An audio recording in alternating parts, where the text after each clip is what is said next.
Hi hello ನಮಸ್ಕಾರ. ನಾನು ನಿಮ್ಮೆಲ್ಲರ ಪ್ರೀತಿ ಗೆಳತಿ ಡಾಲಸ್ ಕನ್ನಡತಿ. ಎಲ್ಲರೂ ಹೇಗಿದ್ದೀರಿ? ಹೋಪ್ ಎಲ್ಲರೂ ಚೆನ್ನಾಗಿದ್ದೀರಿ ಅಂತ ಭಾವಿಸ್ತಾ ಇದ್ದೀನಿ. ನಾನಿವತ್ತು ಕ್ಯಾರೆಟ್ ಚಿತ್ರಾನ್ನ ಮಾಡಿ ತೋರಿಸ್ತಾ ಇದ್ದೀನಿ. ಯಾವಾಗಲೂ ಒಂದೇ ತರ ಚಿತ್ರಾನ್ನ ತಿನ್ನೋಕ್ಕೂ ಬೋರ್ ಆಗುತ್ತಲ್ವಾ? ಸ್ವಲ್ಪ ಡಿಫ್ರೆಂಟ್ ಆಗಿರ್ಬೇಕಲ್ವಾ? ಅದಕ್ಕೆ ಕ್ಯಾರೆಟ್ ಚಿತ್ರಾನ್ನನ ಮಾಡ್ತಾ ಇದ್ದೀನಿ. ಹಾಗೆ ಕ್ಯಾರೆಟ್ ತುಂಬಾ ಇಷ್ಟಪಡೋರಿಗೆ, ತುಂಬಾ ಇಷ್ಟ ಪಡದೇ ಇರೋರ್ಗೂ ಕೂಡ ಈ ರೀತಿ ಮಾಡಿಕೊಟ್ರೆ ಕ್ಯಾರೆಟ್ನ ತುಂಬಾ ಇಷ್ಟಪಟ್ಟು ತಿಂತಾರೆ. ಸೊ ಮಕ್ಳಿಗಂತೂ ತುಂಬಾನೇ ಇಷ್ಟ ಆಗುತ್ತೆ. ಮತ್ತೆ ತಡ ಇದನ್ನ ಮಾಡೋದು ಹೇಗೆ ಅಂತ ನೋಡೋಣ. ಮೊದಲು ಒಂದು ಪ್ಯಾನ್ಗೆ ಒಂದು 3ರಿಂದ 4 ಟೇಬಲ್ ಸ್ಪೂನ್ ಆಗುವಷ್ಟು ಎಣ್ಣೆನ ಹಾಕೊಳ್ತಾ ಇದ್ದೀನಿ. ಎಣ್ಣೆ ಸ್ವಲ್ಪ ಕಾಯೋದಕ್ಕೆ ಬಿಡಿ. ಎಣ್ಣೆ ಸ್ವಲ್ಪ ಕಾದ್ಮೇಲೆ 1 ಟೇಬಲ್ ಸ್ಪೂನ್ ಆಗುವಷ್ಟು ಸಾಸಿವೆನ ಹಾಕೊಳ್ತಾ ಇದ್ದೀನಿ. ನಿಮಗೆ ಇಷ್ಟ ಇದ್ರೆ ಜೀರಿಗೆನೂ ಕೂಡ ಹಾಕೊಳ್ಳಿ. ಫ್ಲೇವರ್ ಇಷ್ಟ ಆಗಲ್ಲ ಅನ್ನೋರು ಸ್ಕಿಪ್ ಮಾಡಿ. ಹಾಗೆ ಕಡಲೆಬೇಳೆನ ಹಾಕೊಳ್ತಾ ಇದ್ದೀನಿ. ಒಂದು 3ರಿಂದ 4 ಟೇಬಲ್ ಸ್ಪೂನ್ ಆಗುವಷ್ಟು ಕಡಲೆಬೇಳೆನ ಹಾಕೊಳ್ತಾ ಇದ್ದೀನಿ. ಇದು ಅಷ್ಟೇ, ಜಾಸ್ತಿ ಆಯಿತು ಅಂದರೆ ಸ್ಕಿಪ್ ಮಾಡಿ. ಹಾಗೆ ಕಡಲೆಕಾಯಿ ಬೀಜ, ಮಕ್ಳಿಗಂತೂ ಕಡಲೆಕಾಯಿ ಬೀಜ ಅಂದರೆ ಇಷ್ಟ. ಕಡಲೆಕಾಯಿ ಬೀಜ ಇದ್ರೆ ಚಿತ್ರಾನ್ನ ಅವ್ರು ತಿಂದೇ ಮುಗಿಸ್ತಾರೆ. ಸೊ ನಿಮ್ಗೆ ಎಷ್ಟು ಬೇಕೋ ಅಷ್ಟು ಕಡಲೆಕಾಯಿ ಬೀಜನ ಹಾಕೊಳ್ಳಿ. ಸೊ ಇದೆಲ್ಲ ಗೋಲ್ಡನ್ ಕಲರ್ ಬರೋವರೆಗೂ ಫ್ರೈ ಮಾಡ್ಕೊಳ್ಳಿ. ನೋಡಿ ಗೋಲ್ಡನ್ ಕಲರ್ ಆಗಿದೆ. ನೆಕ್ಸ್ಟ್ ಇದಕ್ಕೆ ಖಾರಕ್ಕೆ ಅನುಗುಣವಾಗಿ ಮೆಣಸಿಕಾಯಿನ ಹಾಕೊಳ್ಳಿ. ನಾನಿಲ್ಲಿ ಒಂದು 6ರಿಂದ 7 ಮೆಣಸಿಕಾಯಿನ ಹಾಕೊಳ್ತಾ ಇದ್ದೀನಿ. ಹಾಗೆ ಸ್ವಲ್ಪ ಕರಿಬೇವಿನ ಸೊಪ್ಪು, ಇದನ್ನು ಸ್ವಲ್ಪ ಫ್ರೈ ಮಾಡ್ಕೊಳ್ಳಿ.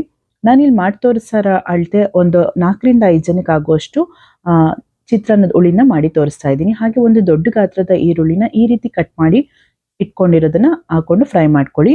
ತುಂಬ ಜಾಸ್ತಿ ಫ್ರೈ ಮಾಡೋದು ಬೇಡ, ಒಂದು 2 ನಿಮಿಷ ಫ್ರೈ ಆದರೆ ಸಾಕು. ನೋಡಿ ಕ್ಯಾರೆಟ್ನ ಇಷ್ಟು ದೊಡ್ಡದಾಗಿ ತುರಿದಿಟ್ಕೊಂಡಿದ್ದೀನಿ ನಾನು. ಯಾಕೆ ಇಷ್ಟು ದೊಡ್ಡದಾಗಿ ತುರಿದಿಟ್ಕೊಂಡಿರೋದನ್ನ ಹಾಕೋಬೇಕು ಅಂತ ಹೇಳಿದ್ರೆ, ಅದು ಹುಳಿ ಉಪ್ಪು ಖಾರ ಎಲ್ಲ ಹಿಡಿದಾಗ ಹಾಗೆ ಸಾಫ್ಟ್ ಕೂಡ ಆಗುತ್ತೆ. ಅದು ತಿನ್ಬೇಕಾದ್ರೆ ಬಾಯಿಗೆ ಸಿಗುತ್ತೆ, ತುಂಬ ಚೆನ್ನಾಗಿ ಟೇಸ್ಟ್ ಕೊಡುತ್ತೆ. ತುಂಬ ಸಣ್ಣದಿದ್ರೆ ನಮಗೆ ಗೊತ್ತೇ ಆಗಲ್ಲ ಕ್ಯಾರೆಟ್ ಅಂತ, ಕಾಯಿ ತುರಿ ಅದ್ದಂಗೆ ಆಗ್ಬಿಡುತ್ತೆ. ಸೊ ಅದಕ್ಕೆ ಸ್ವಲ್ಪ ದೊಡ್ಡ ತುರಿನೇ ತುರ್ಕೊಳ್ಳಿ.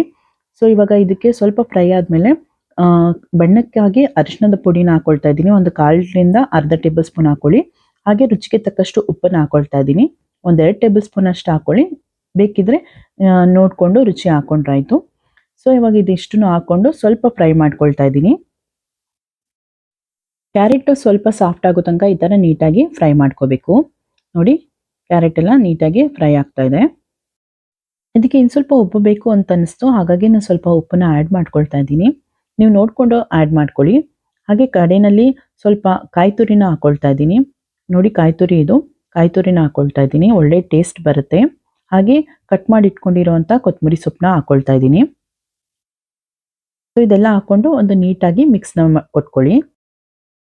ಇಷ್ಟ ಆದರೆ ಸಾಕು. ನೀಟಾಗಿ ಮಿಕ್ಸ್ ಆದಮೇಲೆ ಗ್ಯಾಸ್ನ ಆಫ್ ಮಾಡಬೇಡಿ. ಕೊನೆಯಲ್ಲಿ ನಾವು ಚಿತ್ರಾನ್ನಕ್ಕೆ ಬೇಕಾಗಿರುವಂತಹ ಹುಳಿ ಅಂದರೆ ನಿಂಬೆಹಣ್ಣು ಹುಳಿನ ಹಾಕೋಬೇಕು. ಒಂದು ದೊಡ್ಡ ಗಾತ್ರದ ನಿಂಬೆಹಣ್ಣನ್ನು ಇಂಟ್ಕೊಂಡು ಆ ಹುಳಿನ ಹಾಕೊಳ್ತಾ ಇದ್ದೀನಿ. ಸೊ ಗ್ಯಾಸ್ ಆಫ್ ಮಾಡಿಬಿಟ್ಟು ಇದನ್ನು ಹಾಕೊಳ್ಳಿ. ಸೊ ನೀಟಾಗಿ ಒಂದು ಮಿಕ್ಸ್ನ ಕೊಟ್ಕೊಳ್ಳಿ. ಇಷ್ಟ ಆದರೆ ಚಿತ್ರಾನ್ನದ ಹುಳಿ ರೆಡಿ ಆಗುತ್ತೆ. ಕ್ಯಾರೆಟ್ ಚಿತ್ರಾನ್ನದ ಹುಳಿ ನೋಡಿ ರೆಡಿ ಆಗಿದೆ. ಇವಾಗ ಇದರಲ್ಲೇ ಕಲಿಸ್ಕೋಬೇಕು. ನಮಗೆ ಎಷ್ಟು ಬೇಕೋ ಅಷ್ಟು ಹುಳಿನ ಇಟ್ಕೊಂಡು ಮಿಕ್ಕಿದ್ದು ಸ್ವಲ್ಪ ಎತ್ತಿಟ್ಕೊಳ್ಳೋಣ. ನೋಡಿ ನಾನು ಅನ್ನ ಆಲ್ರೆಡಿ ಮಾಡಿ ಇಟ್ಕೊಂಡಿದ್ದೀನಿ. ಸೊ ಬಿಸಿ ಬಿಸಿ ಅನ್ನನ ಹಾಕೊಳ್ತಾ ಇದ್ದೀನಿ. ನೀವು ಅಲ್ಲೇ ತಿನ್ನೋದಾದರೆ ಬಿಸಿ ಬಿಸಿ ಅನ್ನನ ಕಲಿಸ್ಕೊಳ್ಳಿ. ಇಲ್ಲ ಟಿಫನ್ ಬಾಕ್ಸ್ಗೆ ಅಥವಾ ಬಾಕ್ಸ್ಗೆ ಏನಾದ್ರು ನೀವು ತೊಗೊಂಡೋಗ್ತೀವಿ ಅಂತ ಹೇಳಿದ್ರೆ ಅನ್ನನ ಕಂಪ್ಲೀಟ್ ತಣ್ಣಗಾದ್ಮೇಲೆ ಹುಳಿನ ಕಲಿಸ್ಕೋಬೇಕು. ಇಲ್ಲಾಂದರೆ ಒಂಥರ ಸ್ಮೆಲ್ ಬಂದಂಗೆ ಆಗುತ್ತೆ. ನೋಡಿ ಇವಾಗ ನಾನು ಕೈಯಲ್ಲಿ ನೀಟಾಗಿ ಕಲಿಸ್ಕೊಳ್ತಾ ಇದ್ದೀನಿ. ನೀಟಾಗಿ ಕಲಿಸ್ಕೊಳ್ಳಿ, ಬಿಸಿ ನೋಡ್ಕೊಂಡು ಕಲಿಸ್ಕೊಳ್ಳಿ. ಸೊ ಇದು ಚಿತ್ರಾನ್ನ ರೆಡಿ ಆಗಿದೆ. ಕ್ಯಾರೆಟ್ ಚಿತ್ರಾನ್ನ ನೋಡೋಕ್ಕೆ ಎಷ್ಟು ಸಖತ್ತಾಗಿ ಕಾಣಿಸ್ತಿದೆ ಅಲ್ವಾ? ಸೊ ಇವಾಗ ನಾವು ಇದನ್ನು ಸರ್ವ್ ಮಾಡ್ಕೊಳ್ಳೋಣ ಬನ್ನಿ.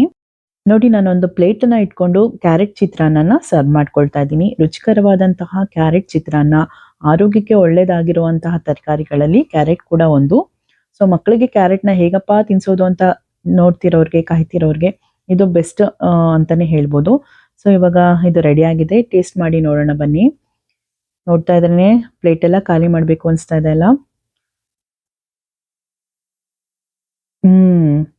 ಆ ಕ್ಯಾರೆಟಲ್ಲಿರೋ ಹುಳಿ ಉಪ್ಪು ಖಾರ ಎಷ್ಟು ಸಖತ್ತಾಗಿ ಟೇಸ್ಟ್ ಕೊಡ್ತಾ ಇದೆ. ಕಡಲೆಕಾಯಿ ಬೀಜ, ನಾನಂತೂ ಪ್ಲೇಟ್ ಅಂತೂ ಎಲ್ಲ ಫುಲ್ ಖಾಲಿ ಮಾಡ್ತೀನಿ. ನೀವು ಕೂಡ ನೋಡ್ತಾ ಇದ್ದೀರಲ್ಲ ಎಷ್ಟು ಈಸಿಯಾಗಿ ಮಾಡ್ಬೋದು ಅಂತ. ಮತ್ತೆ ತಡ ನೀವು ಕೂಡ ಮಾಡಿ ರುಚಿ ಹೇಗಿತ್ತು ಅಂತ ಕಮೆಂಟ್ ಮೂಲಕ ತಿಳಿಸೋದನ್ನ ಮರಿಬೇಡಿ. ನಾನು ಮುಂದಿನ ವಿಡಿಯೋದಲ್ಲಿ ನಿಮಗೆ ಮತ್ತೆ ಸಿಗ್ತೀನಿ. ಇಷ್ಟೊತ್ತು ವಿಡಿಯೋ ನೋಡಿದ್ದಕ್ಕೆ ಎಲ್ರಿಗೂ ತುಂಬಾನೇ ಧನ್ಯವಾದಗಳು. ವಿಡಿಯೋ ಇಷ್ಟ ಆಗಿದ್ರೆ ಲೈಕ್ ಮಾಡಿ, ಶೇರ್ ಮಾಡಿ, ಹಾಗೆ ಕಮೆಂಟ್ ಮಾಡಿ. ಸಬ್ಸ್ಕ್ರೈಬ್ ಆಗೋದನ್ನ ಮರಿಬೇಡಿ. ಪಕ್ಕದಲ್ಲಿರುವಂಥ ಬೆಲ್ ಐಕನ್ನ ಪ್ರೆಸ್ ಮಾಡಿ. ನಾನು ಮುಂದೆ ಹಾಕೋ ಎಲ್ಲ ವಿಡಿಯೋಗಳ ನೋಟಿಫಿಕೇಶನ್ ನಿಮಗೆ ಬಂದು ತಲುಪುತ್ತೆ. ಬಾಯ್.